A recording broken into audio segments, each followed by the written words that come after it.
Finally आप सभी सेविकाओं का, सभी सहायिकाओं का फिर से एक बहुत ही यूजफुल और इन्फॉर्मेटिव वीडियो पर मैं स्वागत करता हूं। भारत के किसी भी राज्य से, किसी भी कोने से आप वीडियो देख रहे हैं, अगर आप एक आंगनबाड़ी वर्कर है या हेल्पर है, सेविका या सहायिका है, वीडियो को पूरा जरूर देखिएगा। इस वीडियो को देखने के साथ ही आप भी कंपेयर कर पाइएगा कि आखिर क्या कारण है कि आपके राज्य में एग्जाम्पल के तौर पर अगर 10,000 मानदेय सेविका को मिलता है तो किसी राज्य में मात्र 6,000 ही मिलता है, किसी राज्य में 9,000 ही मिलता है, किसी राज्य में 18 से 20,000 रुपए भी मानदेय है। इसके अलावा सहायिकाओं की क्या स्थिति अलग अलग राज्यों में, कई राज्यों में जो है सरकार, वहां की राज्य की जो सरकार है टॉप अप ऐड करती है, यानी पैसा अपनी ओर से मिलाती है, सेविकाओं सहायिकाओं को बराबर मानती है, तो दोनों के लिए बराबर पैसा जारी करती है। लेकिन कहीं जैसे बिहार में ही सेविकाओं के लिए 4500, सहायिकाओं के लिए 2250 रुपए राज्य सरकार मिलाती है, तब जाकर उतना मानदेय होता है। क्या कारण है कि गोवा वगैरह राज्यों में जो 18 से 20,000 रुपए तक भी मानदेय मिल जाता है। तमिलनाडु में भी 12 से 13,000 रुपए मानदेय सेविकाओं को मिलता है। सहायिकाओं का भी अच्छा खासा मानदेय है, जबकि सेविका सहायिका दोनों का काम एक जैसा है। सभी को पोषण ट्रैकर ऐप में ऑनलाइन काम करना होता है, सभी को जो है डेली डाटा अपलोड करना होता है, सभी को जो है बच्चों को बुला करके पढ़ाना होता है, सभी को जो है मेन्यू के हिसाब से पोषाहार बनाकर खिलाना होता है, सभी को जो है मीटिंग में जाना होता है, सभी को अपना ड्यूटी निभाना होता है, काम करना होता है। फर्क सिर्फ इतना है कि अलग अलग राज्यों में अलग अलग भाषा चलती है, अलग अलग संस्कृति है, वहाँ अलग अलग पोषाहार का मेन्यू जो है वहाँ की सरकार ने, राज्य की सरकार ने निर्धारित कर रखा है।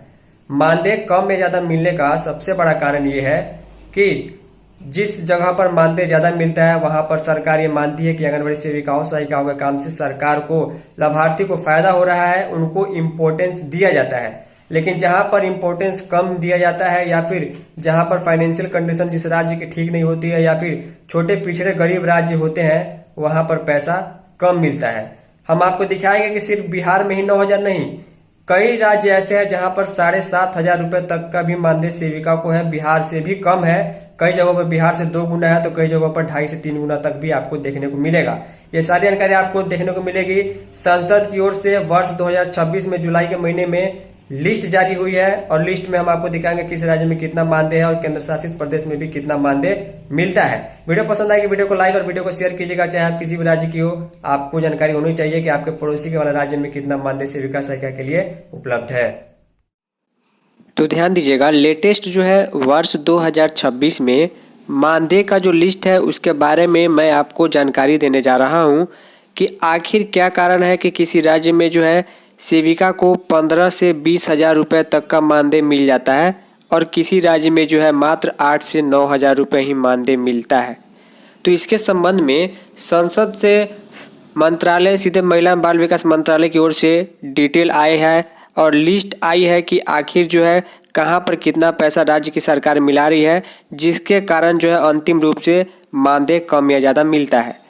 देखिए यहाँ पर जो है 24/7/2026 को उत्तर में लोकसभा में अतारांकित प्रश्न के माध्यम से जो है यहाँ पर ये जवाब जो है, या फिर ये कहे कि ये लिस्ट जो है सरकार ने, केंद्र सरकार ने, महिला एवं बाल विकास मंत्रालय ने उपलब्ध कराई है सभी राज्यों और सभी संघ शासित प्रदेश क्षेत्रों के लिए मानदेय का टॉप अप का मतलब कि जोड़ना। आप ये समझे कि भले ही केंद्र सरकार 4500 रुपये सभी सेविकाओं को पूरे भारत में देती है, लेकिन उसमें केंद्र सरकार, राज्य सरकार कितना टॉप अप करती है, तो उसी राज्य सरकार का डिटेल आपको यहाँ पर देखने को मिलेगा।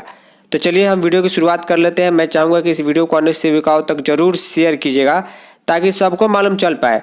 जब सभी राज्य में जो है काम एक जैसा ही है, काम जो है जब सभी जगह सेविकाओं का वही है, तो फिर क्या कारण है कि किसी राज्य में मानदेय ज़्यादा या किसी राज्य में कम होता है? क्योंकि ये डिपेंड करता है कि राज्य सरकार वहाँ की आंगनबाड़ी वर्कर्स को कितना इम्पोर्टेंट देती है। चलिए वीडियो की शुरुआत कर लेते हैं। तो वीडियो में जैसे ही नीचे की तरफ आएंगे तो यहाँ पर देखिए एक लिस्ट जो जारी किया गया है। यहाँ पर मैं एग्जाम्पल के तौर पर आपको समझा दूंगा। यहाँ पर देखिए राज्य या संघ शासित प्रदेश का नाम दिया गया है, यानी स्टेट या यूटी का नाम दिया गया है, और नाम के आगे जो है इसके सामने वाले जो लाइन में यहाँ पर लिखा गया है आंगनवाड़ी कार्यकर्ती का मतलब यहाँ पर आंगनवाड़ी वर्कर है, यानी कि सेविका है। उसको इस स्टेट में या फिर इस यूनियन टेरिटरी में वहाँ की सरकार कितना भुगतान अपने ओर से जोड़ के देती है। इसके अलावा आंगनवाड़ी सहायिका के लिए जो है टॉपअप के लिए अतिरिक्त भुगतान कितना देती है, ये डिटेल दिया गया है। तो जैसे कि मैं अगर आपको समझाना चाहूँ तो देखिएगा, जैसे कि आप सभी को मालूम है कि 4500 रुपये केंद्र सरकार जो है सभी राज्यों में सेविकाओं को दे रही है। चलिए अच्छी बातें दे रही है, लेकिन अंडमान निकोबार की सरकार जो है वहाँ काम करने वाली सेविकाओं को, अपने केंद्र शासित प्रदेश में काम करने वाली सेविकाओं को 7500 रुपये अपनी ओर से देती है। तो कुल मिलाकर अगर हम देखें तो अंडमान निकोबार में आंगनवाड़ी सेविकाओं को 12,000 रुपये प्रति माह मानदेय मिल जाता है। इसके अलावा 5750 रुपये यहाँ पर राज्य की सरकार सहायिकाओं के लिए अपनी ओर से देती है और 2250 रुपये केंद्र सरकार जो है अपनी ओर से देती है। तो यहाँ पर कुल मिलाकर जो है वो 6,000 रुपये जो है यहाँ, माफ़ कीजिएगा 8,000 रुपये जो यहाँ पर मानदेय सहायिका का हो जाता है अंडमान और निकोबार द्वीप समूह में जो एक केंद्र शासित प्रदेश है। अगर उस प्रकार देखें कि कहाँ पर जो है मानदेय बहुत कम है, तो यहाँ पर देखिए एक राज्य है अरुणाचल प्रदेश, नॉर्थ ईस्ट का राज्य है। यहाँ पर मात्र 3,000 रुपये जो है वहाँ की राज्य सरकार देती है। तो 4500 रुपये केंद्र सरकार वाला और 3,000 रुपये ही जो है मात्र वहाँ की राज्य की सरकार दे रही है। तो कुल मिलाकर 7,500 रुपये मात्र ही जो है सहायक सेविकाओं को जो है अरुणाचल प्रदेश में मिलता है और 3,000 रुपये सहायिकाओं के लिए भी वहाँ सरकार भुगतान करती है।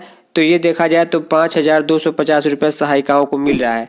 इस हिसाब से लिस्ट में देखेंगे तो सबसे कम आपको अरुणाचल प्रदेश का ही देखने को मिलेगा, लेकिन अगर ज़्यादा की संख्या में देखेंगे कि कहाँ सबसे ज़्यादा मिलता है तो गोवा का आप देख लीजिए लिस्ट में।